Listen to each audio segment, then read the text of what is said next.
Hello, my sweet soul sisters and brothers. I am here today, Mindy Arbuckle, to talk with you about what to do when everything feels like it's out of your hands.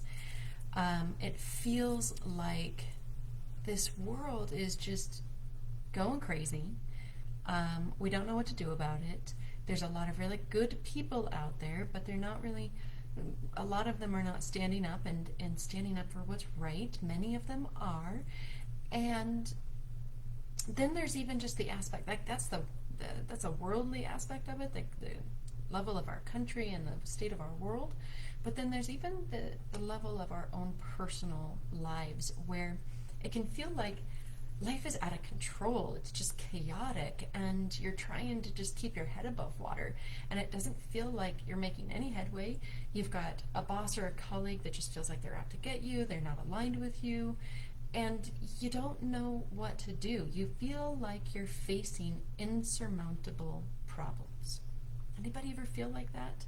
Where it just feels like there's nothing you can do. But then when you just sit back and let nothing happen, or you do nothing, then you feel it welling up inside of you that you're anxious, that you're tense, that you're frustrated and angry. And you don't know what to do about those problems then, all these emotions that you're feeling because you're feeling out of control. All right? And that's where today's mantra comes in. This mantra calls to Narasimha. And this is an incarnation of Vishnu, who is the preserving energy of the universe. And any time that the world gets out of hand in this mythology, Vishnu comes back to restore balance, harmony, dharma. And in this story, there is a demon, Hiranyakashipu. I might have just butchered that, but Hiranyakashipu. And he did penance to, like, spiritual devotions to Brahma. And Brahma gave him a boon. And really, the demons represent the lowest part of the human nature, kind of that animalistic or that reptilian brain, where it's just survival and it's not really driven by love and light, which is what our human selves are meant to do. And so this demon gets a boon from Vishnu, or excuse me, the demon gets a boon from Brahma. And most of the time when demons get boons from any of the gods, they ask first for immortality. I want to be immortal, and that way they can just take over the world. But that's just not an option for these gods. They say, well, I can't do that. Anything that lives must die. And so Hiranyakashipu, he says, well, Brahma, I would like to have the boon that says I cannot be killed by an animal nor human. I want to not be killed inside or outside. I can't be killed at the daytime or the nighttime, and no weapon can kill me. And Brahma thinks about it, and he says, okay. And so it's interesting how the gods work, where Brahma is the creator, and he gives this power to a demon, and then later on, the preserver. So he's creating a problem that the world has to face, and later on, Vishnu comes in, this preserving energy, to solve the problem. Well, interesting enough, Hiranyakashipu has a son, and his son, Prahlad, is totally devoted to Vishnu. And this just irritates the crap out of the king, Hiranyakashipu. And so it is showing, like, have you ever come up against somebody who just doesn't believe the same things that you believe? Like, my husband and I are in this little bit of uncomfortable place right now because I absolutely believe that the universe provides for everything that we need. Everything that comes to our lives is meant to be there for a reason for us to grow from and learn from. Doesn't always mean that it's got to be big, huge growth, but everything's there for a reason, and the divine timing of everything is there for a reason as well. And my husband just doesn't believe this. And he says, well, it's all about the effort that you put in, which is true. You have to align your actions with your beliefs and your identity, but isn't it lonely and hard and exhausting to feel like you have to do everything yourself? And there's no divine support giving you the aid that you deserve. Anyways, maybe you can relate that not everybody believes the same things you believe. So then his son has this belief in Vishnu, and he knows that Vishnu is in everything, that God is everywhere. And that irritates the king. And he says, eventually, he just gets so mad. And the really neat thing about this is that Prahlad, the son, is so devoted, so filled with faith, that he endures all these problems that his father is so-called creating for him, because he's filled with faith. He's filled with love. He does it with a smile on his face and with a sense of ease. He just lets what his father talks to him about kind of roll off his back, because it's not going to deter his faith. So one day, the king gets so irritated that he says, well, Prahlad, is your God in this pillar? You say he's everywhere. Is he in this pillar?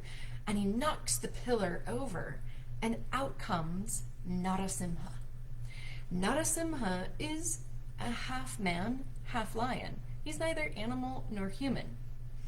He comes out at dusk, which is neither day nor night, and he finds himself in an archway, neither inside nor outside.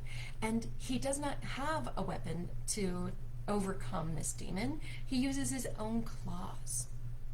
And so this problem that seemed insurmountable was solved by having full devotion, full faith that the preserver, that the divine, the universe would support it.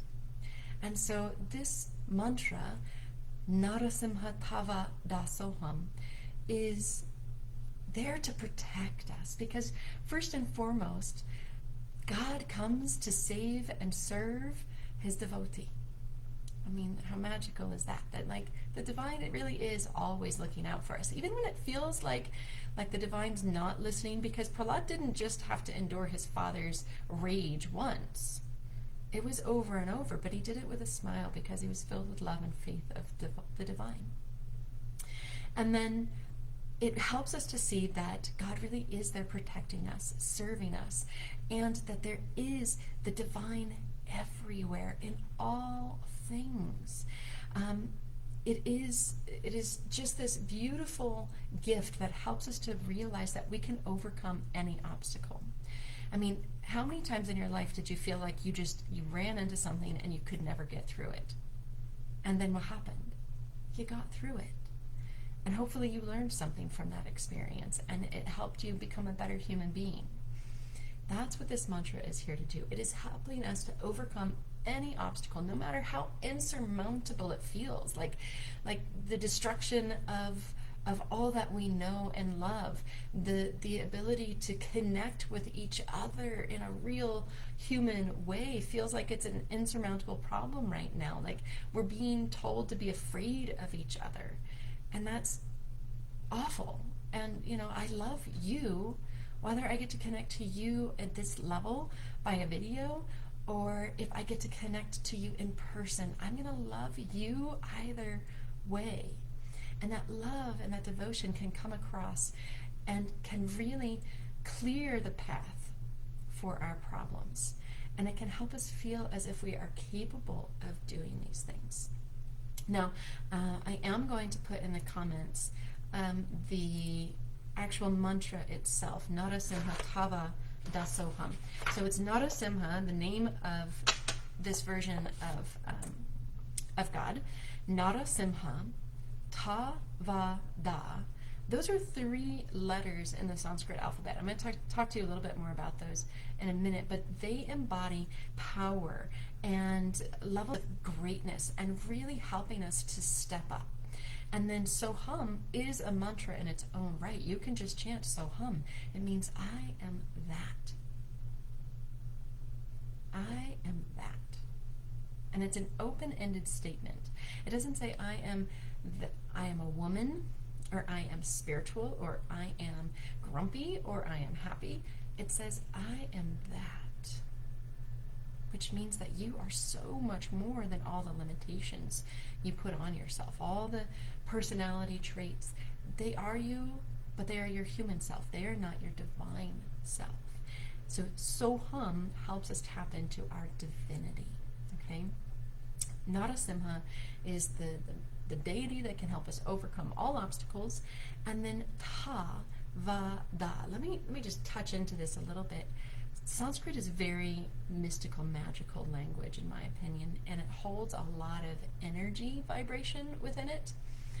And each letter is actually mapped out in the entire body. I love this course that I've worked on it. I've worked in it. My teacher who taught it to me, and I'm helping her with it, is Dr. Katie Jane. She's a phenomenal Sanskrit teacher. Oh my gosh, I recommend her to anybody if you want to learn more about Sanskrit. But it helps you to recognize that this language of Sanskrit vibrates the whole body. It's energetically cleansing you all the time. And so when we speak these different letters in appropriate tone and the right pronunciation, it allows us to activate energy points within us. Okay, in Sanskrit, they're called marma points. Most of us know them as acupressure points because we're more familiar with the acupuncture kind of side of things. Ta is the sound that is resonating in your groin, kind of in that crease of your hip in the front. And pa, when we actually tap into its energy, just this letter is the joyful giver of all fortune, which means that all areas of your life are going to get better if you tap into the vibration of ta. And it helps us to connect to the unity and oneness, the abundance that really is the divine connection of this world, this universe. Okay, that's ta, in the groin. Va is the seed sound for the second chakra. So that's in your lower belly, right in the center. And it is the giver of all boons and the ultimate destination of the human soul. Like, it's guiding you toward your greatness. It wants you to help overcome your lower nature, to live in alignment with your spirit. So feel into Va right there in your low belly. Va helps you to really recognize your greatness, to tap into your strengths, and to move you toward connection every single moment with your divine soul. And then Da, that one connects to the left shin, or sometimes people will say the left ankle. And this is the energy of this one is the pleasant giver of greatness. Okay, we all know how we can fight for our greatness, but what if it was simple and joyful and pleasurable to really tap into the divine greatness that is you? Oh my gosh, could you imagine how amazing that would feel, just to be able to tap in every day to the pleasant giver of greatness that is your divinity? Okay, that's in your shin, and that shin area helps us to recognize that we can move forward. The lower leg moves us forward on our spiritual journey. Okay, this is a spiritual life. It looks like a physical life, but it is a spiritual life. And when we start tapping into the spiritual rules and the spiritual laws, then the material world is just a representation of it, and it'll manifest openly in front of our very eyes, getting us from point A to point B. Okay, so let's practice this mantra. It is Narasimha Tava da soham. Tava da soham. Narasimha Tava da soham. Alright? When we chant it, it sounds like this. Narasimha Tava da soham. Narasimha Tava da soham. Alright, so I want you to just rest wherever you are sitting right now. Let the shoulders sink. Let the neck soften up. Sink down into the sit bones and take the arch out of the lower back, or the hunch out of the lower back, and really just find your pelvis in neutral. If you're sitting on the floor, great. If you're sitting in a chair like I am, just let the feet anchor down into the floor, feeling connected below through the feet and the sit bones, feeling connected above through the heavens. And just allow yourself to breathe and to tap into the energy of this mantra. We're going to do 27 of these today together. But at first, I want us to offer a sankalpa. And a sankalpa is a heartfelt intention that is deeply aligned with what you want and who you are. Okay?